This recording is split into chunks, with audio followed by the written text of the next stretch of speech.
I grabbed her by her neck. I could hear her gasping for air. It was like, the switch was flipped, and I was choking her, and I couldn't stop.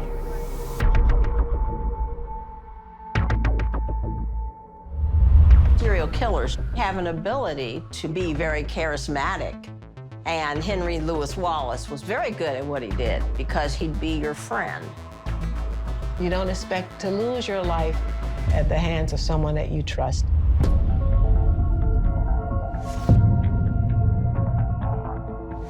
Even after the first murder, there was a need to go out and keep doing it over and over again because bad Henry doesn't go away.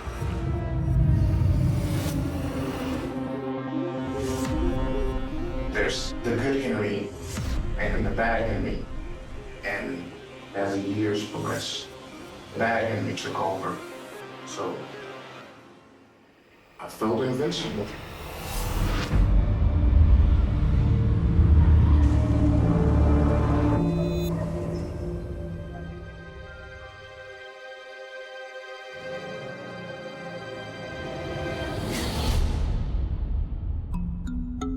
Henry Wallace was born to a single mother. Henry's father essentially leaves her because she becomes pregnant. From then on, there was a kind of a constant resentment of Henry that he was essentially the cause of this abandonment. My mom was very violent. The arguments, the fights, that's what I was used to.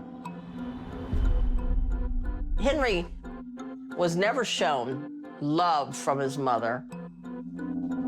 He was beaten, and he was always trying to win her love. But he was always being rejected. I think violent fantasy, it started way back when, I think I was about 8 years old. There was a whole bunch of older guys, and there was the girl, and she was probably about 16. So they took her into the woods, and I followed them into the woods. It was like 5 or 6 guys raping her.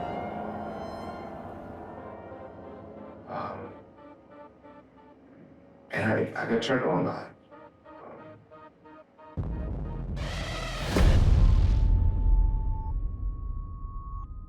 It's almost impossible to believe that this particular experience didn't leave a mark in terms of the fantasies he would go on to develop about domination, violence towards women over time.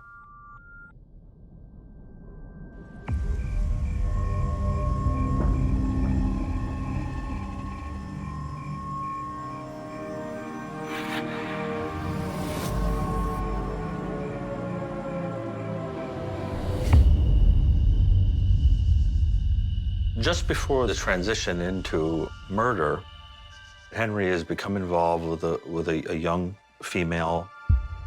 Tashonda Bethea. She was 18, so I was 25. It was a non-verbal agreement that we were seeing each other. There was a lot of kissing and touching, but she never did stop before it got any further. And now I'm thinking, well, she just used me. I'm getting angry, and I gotta find some place to put this anger. I just got on the street, and all of a sudden I saw her walking by herself, and I picked her up. And it was like I felt that rush. And I took her out of the city limits, and I turned off into this wooded area, and I got out, and went into the trunk of the car and got the 357 and opened her door and told her to get out. She got right out. And I told her to get undressed. She got undressed. And I laid her on the hood of the car and I raped her. You have somebody who is filled with fury, misogynistic anger, feelings of disappointment and abandonment. and he's with somebody that he can play out all of that rage. As if something takes him over. And grabbed her by her neck. I could hear her gasping for air. I knew that it was going to happen, but I couldn't prevent it from happening. That's when the switch was flipped, and I just started choking, and just choking, and choking, and choking. And she passed out.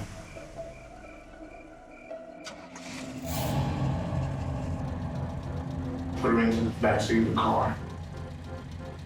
We drove further out of town where they had this little pond called Anderson's Pond. I had a utility knife, and I cut her throat, and I cut her wrist. She was gasping for air. I rolled her over into the pond. She sunk right away. I could hear the bubbles. She was trying to breathe. In this first murder, we see the culmination of a very long, decades-old resentment, feelings of rejection and emasculation from his mother. Deshonda becomes a focus of all of his rage because she seems to him to be what happens when you foolishly trust and then are burned. This is someone who used serial sexual homicide as an expression of control and domination and power to right some wrong that they feel they have experienced. The trouble, of course, is that even after the first murder, Bad Henry doesn't go away. So there is a need to go out and keep doing it over and over again with different women. A lot of experts weighed in about what might have created this, but the jurors didn't care. Lots of people have backgrounds where mamas whipped them. Lots of kids have unfortunate first sexual experiences, but they don't make choices that lead to harming other people. Well, Henry Wallace says that there's Bad Henry and Good Henry, and now Bad Henry is given total control. It's what most people mean when they talk about the impulses being let out to play. But ultimately, he is in control of himself. I really believe that serial murderers are made. They're not born. Childhood trauma, sexual abuse, physical abuse, extreme poverty, malnourishment, all of those things, they will impact a child. And that's the story of Henry Louis Wallace. Henry Louis Wallace knew each of his victims. All of his victims would consider him a good associate or even a friend.